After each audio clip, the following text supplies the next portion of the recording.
So what I want to talk about first is why assessments are so important in the first place for a service-based business.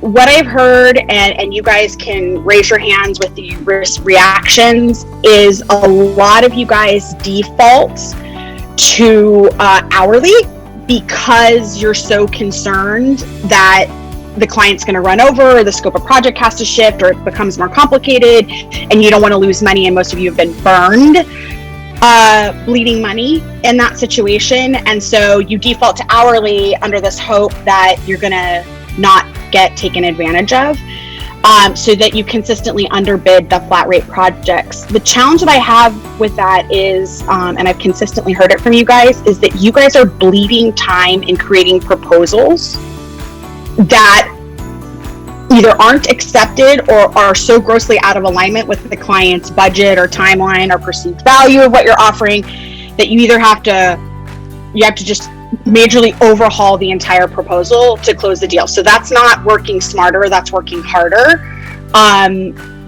So not a good idea in that way. Incomplete or non-existent client contributions or assets resulting in having to write up changes in scope, or adding on build time that leaves the client feeling nickeled and dimed and causing you to bleed even more time.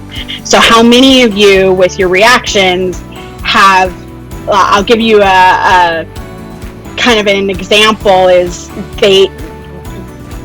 what they think is wrong isn't really what's wrong.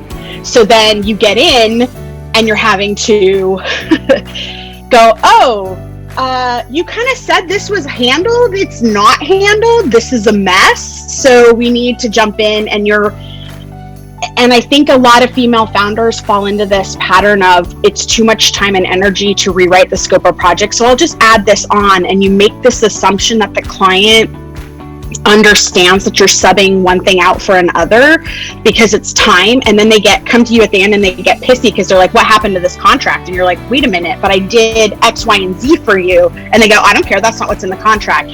So you end up in this tug of war.